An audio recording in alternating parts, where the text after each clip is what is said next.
Hello, boys and girls. This is your old pal, Uncle Al, aka Diebulfrog79. Let me get a plastic pointer out of my magic desk drawer. Like and subscribe to Old Uncle Al. We've got a lot of things to discuss, but we're going to talk about vegetables, so I got to keep it short. Cultivating in the cold.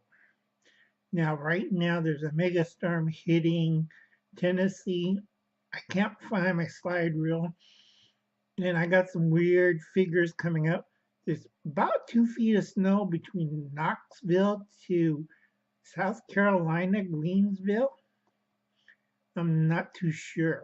Um, Figures are way off. There's like a blob of snowy, cold, bitter cold air in that area. I can't figure out if it's a vortex or it's a stream. Either way, I'm sorry, Tennessee and South Carolina, Mississippi, Georgia, and a few other states. You're going to have a nice term.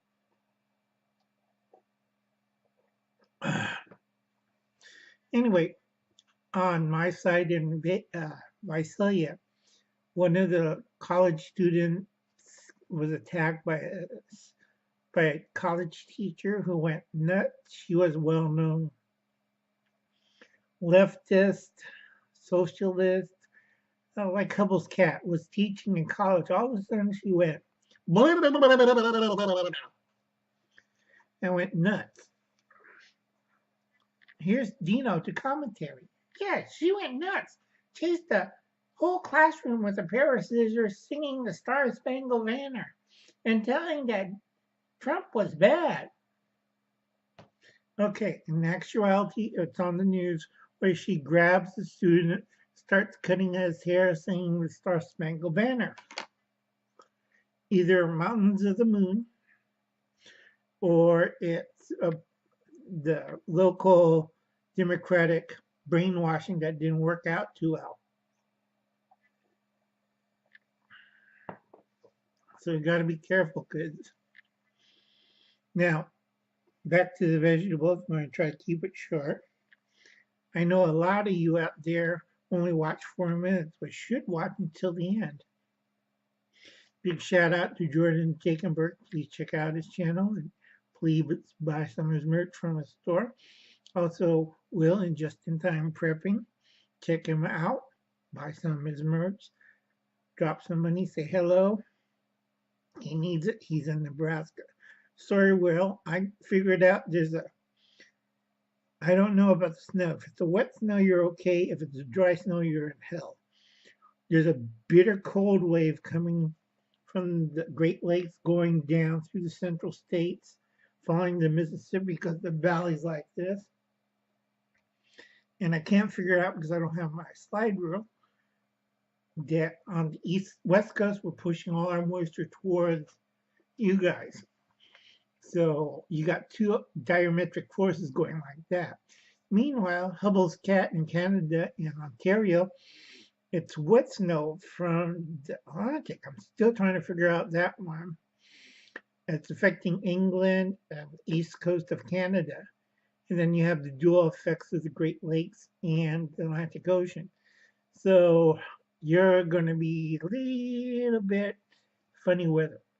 Anywhere from lightning strikes, tornadoes, placing my bets St. Elmo's fire and time vortexes. So your hospital is a pretty big building and it's built near Indian Burial Ground, if I'm allowed to remember.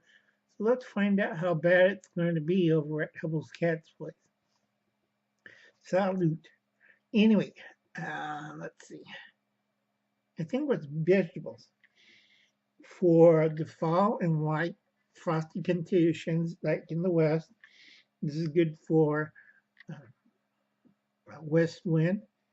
Is artichokes, rutabagas, beets, bok choy, carrots, cauliflower, celery, Chinese cabbage, endive, parsnips, peas. You gotta make sure on the peas that variety that likes that kind of cold weather. Radicchio and Swiss chard.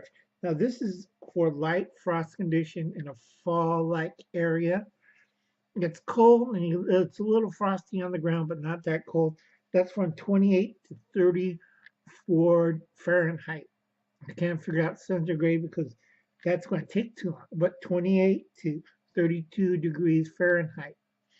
And if you have a cold frame or piece of plastic, keep them covered. They stay nice and warm during the daytime and they'll survive at the night, which these temperatures are 28 to 32 at night. Now, I'm going to cut it off right there and repeat this for cultivating in the cold because hard frost tolerant plants is a different matter, and we'll discuss that in another video. So anyway, this is the first part of cultivating in the cold. I'm going to try to keep it short. Let me read. Bethany, my little annex, Sonia with a Y, LS, Daisy, Diane, Ing, Jeff Nolte, Pateki Survival, and Tibor 100. Now, a lot of people know I do a lot of survival stuff. I do a lot of prepping stuff, and I do a lot of bushcrafting stuff. But Uncle Al got to slow down a bit because my doctors are getting mad at me. Uncle Al, you're going to die. Well, fine. I was supposed to do a video, maybe after this, about personal defense weapons, PDW. And a lot of people are confused on that. And I see a lot of people like, it's a submachine gun. No, it isn't. So we're going to talk about that in the next video for West Wind, because a lot of people were wondering what the heck is going on. And also with locks and handguns and stuff like that. And hopefully my voice gets back because I'm kind of just falling apart. So I'll catch you later, boys and girls. Like and subscribe to Old Uncle Al, aka Diebulfrog79. Please be careful in the central states, especially Kentucky and Tennessee. It's going to be a bad one. If anybody knows step one survival, tell them get your gear ready. This is not the time to screw around. This is a really cold, bitter cold inversion coming through from Canada and Great Lakes. Let's not kid around, folks, because one day it's nice and clear. It's cold, but not that cold. Next day, you look outside, there's 2 feet of snow. Anything out there is dead and frozen. Okay? I'll catch you later, kids.